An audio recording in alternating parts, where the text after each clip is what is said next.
সেটা আপাতত গৃহীত হয়নি, কিন্তু আমরা আপিল করব। আপিল করার প্রক্রিয়া আমরা ইতিমধ্যেই শুরু করেছি। কারণ হিসেবে যেটা নির্বাচন কমিশন বলেছে, আপনারা জানেন যে স্বতন্ত্র প্রার্থীর জন্য বিধি অনুযায়ী 1% ভোটারের স্বাক্ষর নিতে হয়। সেই 1% ভোটারের সংখ্যা যা হয় তার চেয়ে আমরা বেশি স্বাক্ষর সাবমিট করেছি, প্রায় 200-র মতো বেশি ছিল। সেখান থেকে ওনারা দৈব চয়নের মাধ্যমে 10 জনের ভেরিফিকেশন করতে গিয়েছেন, সত্যতা যাচাই করতে গিয়েছেন। সেখানে 8 জনের ওনারা তথ্য সঠিক পেয়েছেন। 2 জনের ক্ষেত্রে ওনারা মানুষটাকে খুঁজে পেয়েছেন, সত্যতা যাচাই করতে পেরেছেন, কিন্তু সেই 2 জন ঢাকা 9-এর ভোটার ছিলেন না, ওনারা জানতেন না ওনারা ঢাকা 9-এর ভোটার। একজনের বাসা খিলগা যেহেতু ঢাকা 9 আর 11 দুইটাই পড়ে, উনি জানতেন যে উনি ঢাকা 9-এর ভোটার এবং তার জানার কোনো উপায় ছিল না যে সে ঢাকা 9-এর ভোটার না। উনি গিয়ে ওয়েবসাইটে চেক করেছেন, ওনার ভোটার নাম্বারটা পান নাই, এনআইডি যেটা ছিল উনি জানতেন উনি ঢাকা 9-এর ভোটার, সেভাবে তিনি স্বাক্ষর করেছেন। আরেকজন যার ব্যতিক্রমে এসেছে, তার কাছেও যে হার্ড কপি আছে এনআইডির, সেই এনআইডির ঠিকানা অনুযায়ী উনিও ঢাকা 9-এর ভোটার, কিন্তু নির্বাচন কমিশনের কাছে তথ্য আছে যে তিনি ঢাকা 9-এর ভোটার না, সেটাও তার জানার কোনো উপায় ছিল না। তো যেই 2 জনের কথা ওনারা বলেছেন যাদের সত্যতা পেয়েছেন কিন্তু ঢাকা 9-এর ভোটার না, এই 2 জনের ক্ষেত্রেই তাদের জানার কোনো উপায় ছিল না যে তারা কোন এলাকার ভোটার এবং ঢাকা 9-এর ভোটার না। ওনারা জানতেন যে ওনারা ঢাকা 9-এর ভোটার, সেই অনুযায়ী ওনারা স্বাক্ষর দিয়েছেন এবং নির্বাচন কমিশন কোনো উপায় রাখে নাই ভোটারদের জানার জন্য যে তারা কোন আসনের ভোটার কিংবা ভোটার নাম্বার কত। আচ্ছা, আপনি আপিল তো করবেন নিশ্চয়ই। আপিল করার পরে আপনার যদি মনোনয়ন বৈধ ঘোষণা হয়, যেহেতু আপনি এনসিপি থেকে পদত্যাগ করেছেন, আপনি কতটুকু আশাবাদী আসলে স্বতন্ত্রভাবে নির্বাচন যে করছেন বিজয়ী হওয়ার ক্ষেত্রে? অবশ্যই আশাবাদী বলেই তো আমরা মাঠে আছি। আমাদের যেই যাত্রা, আমাদের যে লড়াই, স্বচ্ছতা জবাবদিহিতার রাজনীতির লড়াই, এটা জারি থাকবে। স্বতন্ত্র হিসেবে কোনো চ্যালেঞ্জ আছে? অবশ্যই চ্যালেঞ্জ তো আছে। এই যে যেমন আজকেই যেটা চ্যালেঞ্জ হলো, আসলে আমাদের তো রাইট টু ইনফরমেশন ওভাবে থাকে না। যারা এত কষ্ট করে স্বাক্ষর দিয়েছেন তাদের জন্য নির্বাচন কমিশন কোনো উপায়ও রাখে নাই জানার যে তিনি কোন আসনের ভোটার। আমরা এত কিছু বলি, আমাদের অধিকারের কথা বলি, কিন্তু এই বেসিক তথ্যটা জানার পর্যন্ত আমাদের কোনো উপায় রাখা হয় নাই। অবশ্যই চ্যালেঞ্জ আছে, তার সাথে অনেক পজিটিভও আছে। আমাদের যেহেতু দল থেকে না হয়ে স্বতন্ত্র যাচ্ছি, মানুষ একেবারেই খুব কাছে থেকে অনেক ভালোবাসা দিচ্ছেন, তো অবশ্যই পজিটিভও আছে।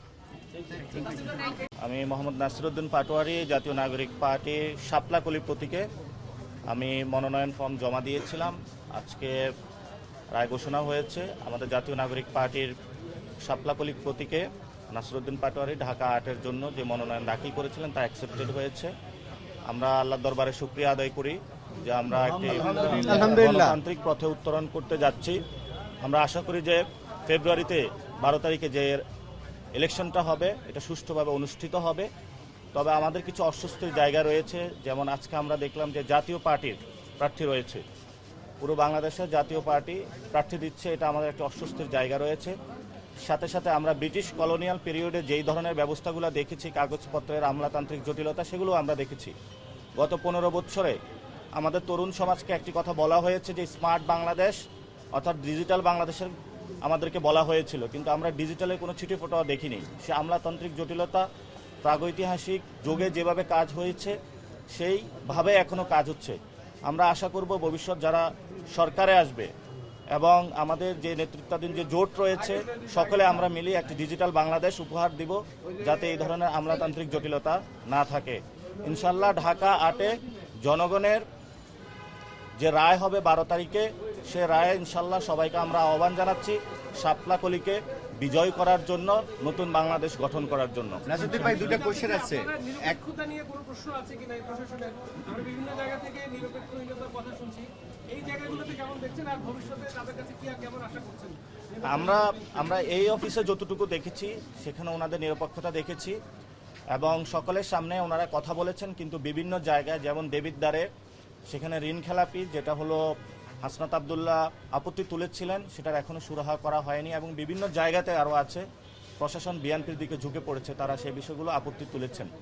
আমরা এই পর্যন্ত এখানে আপত্তি পাইনি। আমরা মনে করি ঢাকা 8-এ পলিসি বেসড একটি সুষ্ঠু ইলেকশন হবে, এখানে পেশি শক্তির কোনো মহড়া হবে না, মাফিয়াতন্ত্র কায়েম হবে না। আমরা এখনও পরিস্থিতি যেটা দেখছি সেটাতে আমরা মনে করি নিরাপত্তার ঘাটতি রয়েছে, অর্থাৎ নিরাপত্তা নিয়ে আমরা শঙ্কিত রয়েছি এবং যারা আমাদের সাথে কাজ করছেন তারাও নিরাপত্তা নিয়ে শঙ্কিত রয়েছেন। কিন্তু প্রশাসনের দিক থেকে যদি ওনারা আরও অ্যাক্টিভ হন, আমরা আশা করি ঢাকা 8-এ একটি সুষ্ঠু ইলেকশন করা সম্ভব বলে আশা করি। নাসির ভাই, আপনাদের সাথে জামাতের একটা অ্যালায়েন্স রয়েছে, কিন্তু বিভিন্ন জায়গায় দেখা যাচ্ছে জামাত এবং এনসিপি দুইটারই বোথ ক্যান্ডিডেট রয়েছে। এটি একটি কোশ্চেন। আরেকটি কোশ্চেন হচ্ছে, আপনি যে আসনে ইলেকশন করছেন সেটি মির্জা আব্বাসের আসন, বিএনপির ক্যান্ডিডেট। তিনি এখান থেকে 4 থেকে 5 বার এমপি নির্বাচিত হয়েছেন এবং ঢাকার মেয়রও হয়েছিলেন। তো আপনি নির্বাচনটাকে কিভাবে, কত টাকা প্রতিদ্বন্দ্বিতাপূর্ণ মনে করছেন, এবং জামাতের সাথে আপনাদের জোটের বিষয়টা যদি একটু ক্লিয়ার করতেন, যে আপনাদের ক্যান্ডিডেট রয়েছে, যেমন শাহরিয়ার ভাই নিজেও রয়েছেন, ওনার সাথে আমার সকালে কথা মির্জা হয়েছে, আব্বাস কয়বার এমপি হয়েছে? 4 থেকে 5 বার। আপনি আরেকটু ডেটা ক্যালকুলেশন করে দেখবেন, ওনার জয়ের চেয়ে হলো হারার রেকর্ড বেশি। সো ইনশাল্লাহ এবার শাপলাকলি জয় হবে, আমরা এটা আশা রাখি, সবার উপরে বিশ্বাস রাখি। আর জামায়াত ইসলামের বিভিন্ন জায়গায় তারা প্রার্থিতা দিয়েছেন, ইসলামী আন্দোলনও দিয়েছেন। আমাদের আজকে প্রিলিমিনারি একটি মিটিং রয়েছে কেন্দ্রীয়ভাবে। আশা করি যে কালকে মনোনয়নের যে যাচাই বাছাই এটা কালকেও চলবে। তো সেই ক্ষেত্রে 5 তারিখ পর্যন্ত আমরা আশা করি আমাদের এই বিষয়গুলো সমস্যার সমাধান হয়ে যাবে। ওনাদের যে মনোনয়ন ফর্মগুলো টিকবেন, আমাদের যেগুলো টিকবে, সেগুলো নিয়ে আমরা একটি সুন্দর যাত্রা করে সরকার গঠনের দিকে যেতে পারবো আশা করি। আপনারা সারা দেশে কয়টি আসনে ক্যান্ডিডেট দিয়েছেন এনসিপি? এটা আমরা স্পষ্ট করেছিলাম, আজকে কালকে যাচাইয়ের পরে এটা আসবে। আমাদের টোটাল আমরা 47টা দিয়েছিলাম, এর মধ্যে একটি অ্যাকসেপ্টেড হয়নি, ওনার একটু সময় লেট হয়ে গিয়েছিল, বাকিগুলো অ্যাকসেপ্টেড হয়েছে। কিন্তু যাচাই বাছাইয়ের পরে যখন রেজাল্ট আসবে তারপরে আমরা দেখতে পাবো যে টোটাল কয়টি হয়েছে। অর্থাৎ আমরা এখানে সংখ্যাটা বাড়ানোর চেষ্টা করি নাই, আমাদের কয়টি আসনে ইনশাল্লাহ আমরা জয় ছিনিয়ে নিয়ে আসতে পারবো সেটা চিন্তায় করে দিয়েছি। এবং জামায়াত ইসলামী আন্দোলন, এবি পার্টি এবং যে আমাদের জোটটা রয়েছে, মামুনুল হকের পার্টি রয়েছে, আমরা সবাই মিলে যাতে সরকার গঠন করতে পারি সেই প্রচেষ্টার অংশীজন হিসাবেই আমরা এই জোটে মনোনয়ন জমা দিয়েছি। এবং যে বিজয়ী আসন হিসাবে আমরা নিয়ে আসতে পারবো সেখানেও হলো বিজয়ী আসন হিসাবে আমরা বেশি দেখেছি, আমরা সংখ্যা বাড়ানোর চেষ্টা করি নাই। আর বাংলাদেশের বর্তমান যে পরিস্থিতি রয়েছে, নির্বাচন কমিশন ইলেকশনের তফসিল দেওয়ার পরে আমরা নির্বাচন কমিশনকে বাংলাদেশে আর দেখতে পাচ্ছি না। চিফ ইলেকশন কমিশনার থেকে শুরু করে বিভিন্ন জায়গায় বাংলাদেশের বড় ধরনের শোডাউন হচ্ছে পলিটিক্যাল পার্টিগুলোর। আমরা সে বিষয়ে নির্বাচন কমিশনকে আহ্বান জানাবো, যদি আপনি দায়িত্ব পালনে কোথাও অপারগতা দেখেন বা কোথাও থেকে প্রেশার ফিল করেন, জনগণের সামনে আসুন, জনগণকে চেহারা দেখান। এই যে 2 দিন যাচাই বাছাই প্রক্রিয়া চলতেছে, আমরা এই ধরনের নির্বাচন কমিশন থেকে একটি স্টেটমেন্টও দেখি নাই। এবং গত 1 সপ্তাহে বাংলাদেশে ছবির মহড়া হলো, পোস্টারের মহড়া হলো, সেই বিষয়ে নির্বাচন কমিশনের কোনো পদক্ষেপ আমরা দেখি নাই। বরঞ্চ একজন কমিশনার নিজ থেকে আগ বাড়িয়ে কথা বলেছেন যে নির্বাচন কমিশনের যে বিধিবিধান দিয়েছে সেগুলোর ভায়োলেশন হচ্ছে না।